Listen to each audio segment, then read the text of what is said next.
हमेशा ब्रह्म में लीन रहने वाले राजा जनक जब भगवान की छवि का दर्शन किए तो पूज्य संत गोस्वामी जी रामायण जी में लिखते हैं कि मूर्ति मधुर मनोहर देखी, मूर्ति मधुर मनोहर देखी, मूर्ति मधुर मनोहर भगवान के छवि के दर्शन करते भैव विदेह विदेहूँ विशेषी, भयहो विदेह विदेह विशेषी, भयहो विदेह विदेह विशेषी।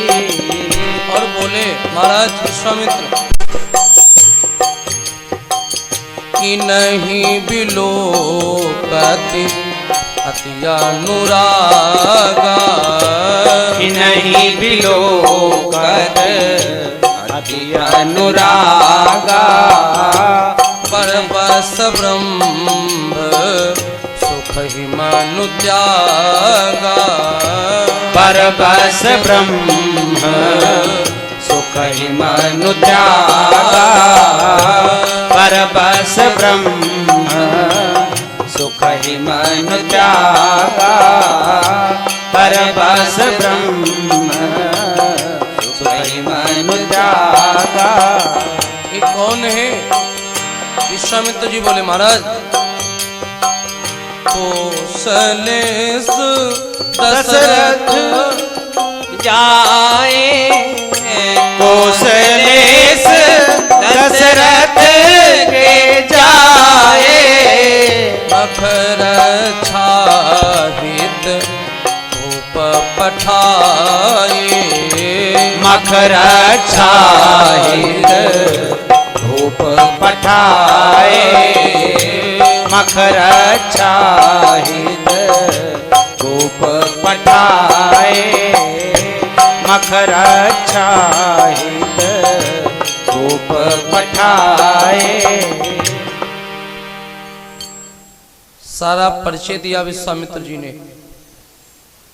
राजा जनक जो हमेशा ब्रह्म में लीन रहने वाले हैं, उन्होंने जब भगवान की छवि का दर्शन पान किया, भगवान के मनोहर स्वरूप को देखा, तो कहते हैं भयो विदेह विदेहूँ विशेषी। एक तो जनक पहले से विदेह हैं और भी विदेह हो गए। विदेह का मतलब समझते आप लोग? नहीं जानते?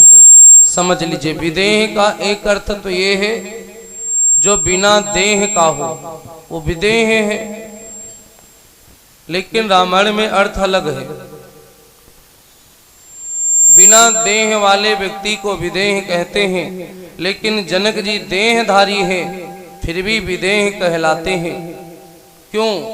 क्योंकि इस लोक में रह करके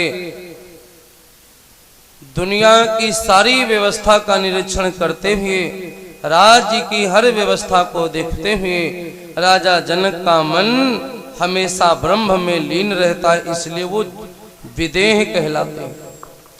एक बार यह प्रश्न आया मतंग ऋषि के मन में। मतंग ऋषि कौन है? माता सबरी के गुरु का नाम है। एक बार उनके मन में आया कि जनक को विदेह क्यों कहते हैं, तो जानने के लिए वो आए जनकपुर। राजा जनक से प्रश्न किया कि राजन, मेरी जिज्ञासा है जानने की कि आपको लोग विदेह क्यों कहते हैं। जनक जी ने कहा महाराज तो ठीक है, फिर सुबह बताएंगे, लेकिन एक काम करो, पहले मेरे आए हो नगर में तो नगर का दर्शन तो कर लो। एक पालकी तैयार करवाई और पालकी में बिठा दिया मतंग ऋषि को।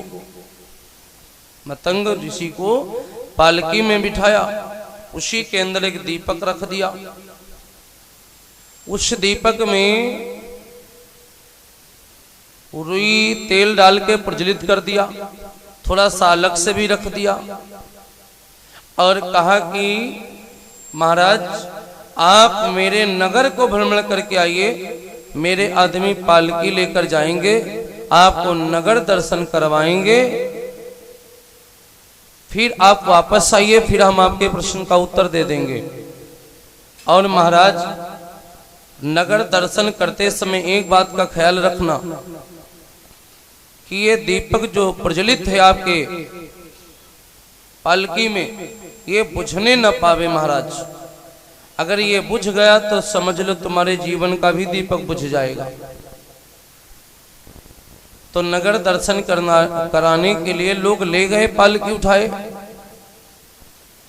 लेकिन मतंग ऋषि ने नगर का एक भी वस्तु नहीं देखा, कुछ भी न देखा। और देखा भी तो क्या, वही दीपक जो दीपक प्रज्वलित है। क्यों देखते हैं?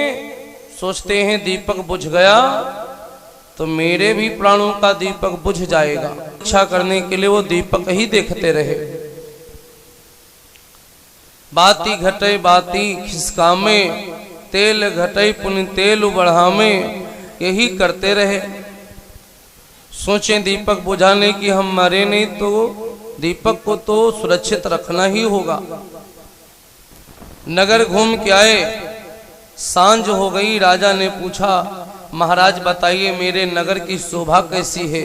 मतंग ऋषि ने कहा, राजन हम आपका नगर न देख पाए। कहा क्यों? कहा हम दीपक देखते रहे, दीपक बुझ जाएगा तो हम मर जाएंगे। आपने बोला था ना। जनक जी ने उत्तर दिया, महाराज बस यही आपके प्रश्न का उत्तर है, ये उत्तर ही है।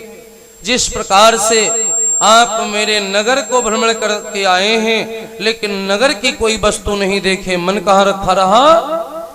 दीपक में। और भ्रमण किया नगर का, इसलिए देखते रहे कि आप भयभीत थे, लेकिन फिर भी नजर तो दीपक में लगी। नगर में रहकर भी नगर न देखा। ठीक उसी प्रकार से मैं दुनिया में रहता हूं, लेकिन दुनिया नहीं देखता। मैं हमेशा ब्रह्म में लीन रहता हूं, ब्रह्म के दर्शन करता हूं। इसीलिए लोग मुझे विदेह कहते हैं। जो देह से तो इस लोक में है, लेकिन मनुष्य का परलोक में परमात्मा के पास में ही है। राजा जनक विदेह कहलाते हैं।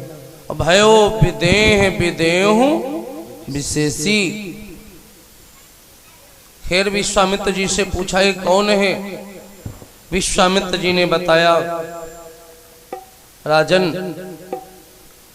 ये अयोध्या के राजा दशरथ के पुत्र है, इनका नाम राम है, इनका नाम लक्ष्मण है। ये मेरी यज्ञ रक्षा के लिए आए थे, सो मैं यहाँ ले आया।